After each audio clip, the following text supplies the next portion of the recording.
Oh, just took a while there to get back in. A bit of a pause there. We like to call that dead air because that's exactly what it is. I was busy shaking the hand and walking Ricardo Menendez out. And in walks the lovely Tanya Unkovich, who's a life coach here, well known to you, listener, and to us here on the Sunday Cafe. Hello. That was Yeah, we are. We're live on the radio because you weren't ready for this, were you? No, I wasn't. No, neither was. I suddenly realised it was just a very short break and you're trying to be nice and escort people out of the building. What a lovely long weekend we're having so far. Are you enjoying your long weekend? Yes, I am. Went out for a really long walk yesterday. Made the mistake of not putting sunblock on. So, as you do, don't take beauty tips from me. Tanya Unkovich, what were you thinking? All right, let's talk about the pandemic and some of the pressures that's put upon people. They are vast and many. Some people have very few changes. Others have had their lives turned upside down, haven't they? Mm-hmm. Big time. In many areas, not only family, finances, health, mental health, lots of things. Fear of uncertainty, not knowing what's going to happen, grief. Grief of what life used to be like, and will it ever come back to that again?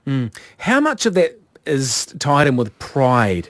You know, that whole I've got all this stuff, and then within a stroke of a pen, with a lockdown being announced, some people lost their ability to earn income straight away. That must be a heck of a hard thing to deal with. Well, especially if your employment, your job, your business, your wealth and earning capacity, especially if that was your identity and where you got your identity from, then many people struggled.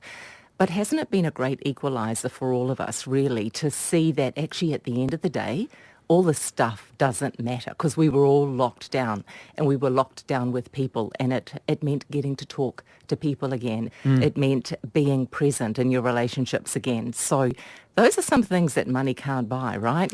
You make it sound very positive, and I know that for some people being locked down with their loved one was absolute bliss, and for others it was a reason to run for the hills. We had a divorce coach on earlier on who said, some people just realised they did not like the person they were with.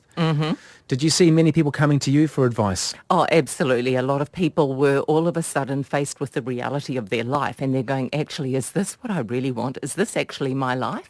Because we were all stuck together, right? And then it meant actually having to talk to people, not leaving the house, not going out and working, not doing everything else that you used to do, but you actually had to sit and be with your family. Yeah. Look, I met a lot of people who were struggling with that the confining nature of it all, like especially in a small house when you don't have somewhere to escape to, when the kids are being educated from home or not being educated as the case might be. It was a real test of patience and endurance, wasn't it? Oh, absolutely. And, in a way it's not normal, is it? I mean, it isn't how life has been for us. And New Zealand being such this big space then, it was, it was very different. I mean, even Grant and I struggled, and it's just the two of us and the cat. So, for two people in one place, it was like, hey, this is my kitchen. What are you doing here? I'm just going to ask Grant, because Grant's in the studio as well. Grant does not want to be on the radio. But Grant, what was it like for you? Just if we could get you on that mic there. What did you like being locked down with your lovely Tanya Unkovich partner? Well, it's a learning experience for everybody, isn't it? Yeah. And... oh, that's very diplomatic, isn't it? Yeah. It was learning experience. This is a real trick question, Roman. Yeah. When you're suddenly slammed up with everybody, we were in a situation where I had left my job as well. Oh. So there was a lot more time together than we've ever had before. So, but we actually came out on top. I think it brought us closer together in the end.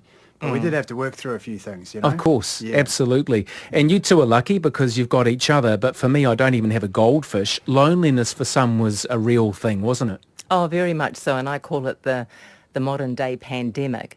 But, loneliness has been around for a very long time, hasn't it? But we've all been able to escape and get out and be distracted by things. However, the pandemic, what it did was it accentuated our loneliness. Even loneliness within a relationship. You don't have to be single to be lonely. So that's what we were talking about before. People realised, actually, I'm still lonely even though my partner's here with me. But of course, for people who are on their own, people who don't have pets, and all of a sudden you are inside all day, every day, and all you have is social media or the television set, it's not good, because social media actually makes that loneliness worse, believe it or not. It makes you look at the outside world and have this false belief that everyone else's life is so good and you're just... no friends Joe at home. For me, it was a stark reminder of what it must be like for people who, prior to COVID-19, almost lived in lockdown with inability to be mobile, with no friends or family, with no real connection in a city like Wellington or Dunedin or Auckland that's growing bigger and bigger around you. You're feeling almost trapped in your own life. How good do you think New Zealand is or was through lockdown at reaching out and keeping in touch with others? Well, look, I think it could have been better, personally. I feel that we could have reached out more to people who really needed help. But then again, those who really needed help isolated themselves more as well. I've noticed that's what people said. I don't really want to reach out. They just kept isolating themselves more. But I think now it's never too late, right?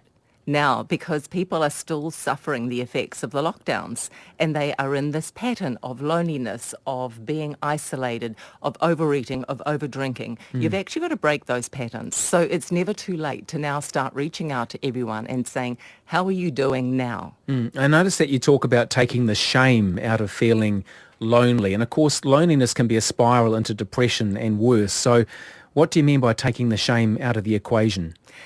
We all feel that we're the only one. We feel that actually everyone else's life is better, and that we feel we're going to be judged if we actually put our hand up and say, I'm not okay. But actually the truth is we're all human beings. We've all got stuff. And there is no shame in saying, I am lonely, I am depressed, I am suicidal, I'm actually spending all of my money because I'm compulsively spending whatever. Once you take the shame away from things like that, then people will start to heal. And that's what I always encourage people, say what you want to me. And that's why I'm always such an open book, because I know that if people go, oh, her life isn't perfect, she also struggles with things, it enables other people to reach out and go, actually, I'm going to voice up as well. So get rid of the shame. It really is one of the biggest things that holds people back from moving forward. Or being honest and telling the truth too, Yeah, right? How are you? Yeah, good, thanks. Yeah, really, really good. And you go home and cry yourself to sleep every night. Now, being lonely doesn't always mean that you're on your own. You could be very lonely in a relationship, couldn't you? Very common, and that's why people actually eventually drift apart. And the thing is, they don't open up about it. They don't actually voice it to each other. But it is a very, very, very common thing, and that's often what couples come to me with, is like, actually, I'm not sure if I like this person. So I'm going elsewhere to get my emotional security. I'm going elsewhere to get my physical security, whatever it is, So it's common. Yeah. So we all think we're pretty much in control. We're doing okay until the wheels fall off. How do you recognise when the wheels are falling off and stop getting on that downward spiral?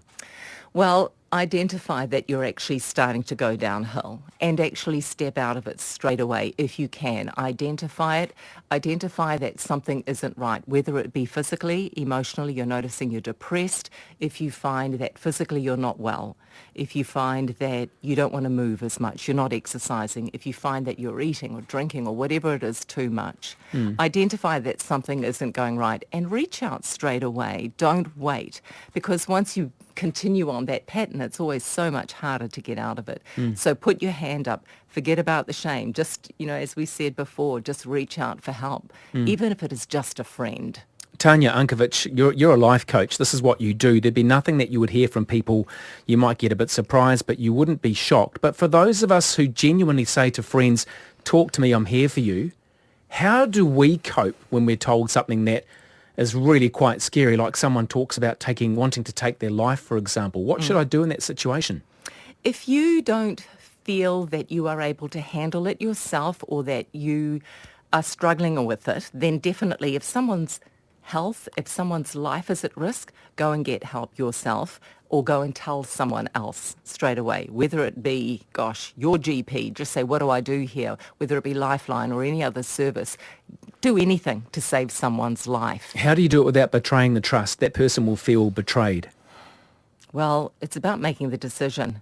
Do I want to one day wake up and they're not here, or do I want them to get angry with me because I've betrayed their trust, but I've saved their life? The thing is, often people, when they're in that frame of mind, it's not that they don't want to keep living, it's that they don't want to keep living this way. and they don't realise that there is another option. They've gone into that spiral of darkness, and it's gotten darker and darker. Yep, all stuff to be acutely aware of, and be very aware of the people like me who just always say, yep, all good, yeah, nothing to see here, I'm fine, because that bravado can be a real mask, can't it? It can, and I know that too. I've been there and done that. But I'll tell you what, the thing that actually always has been turning the corner for me or for my clients is when I'm honest. Yeah. Is when I say, actually, this is who I really am. I'm falling apart right now, and it's okay. Yep, I'm a mess on the floor. Help me get up. Yeah, good advice. Tanya Unkovich, life coach. If people want to get in touch with you and get your help, how would they find you? Just all over social media or my website, tanyaunkovich.com. Lovely. And Grant taking all the photos here. Sorry to put you on the spot there before. You did very well, by the way, being put on the spot talking about your relationship.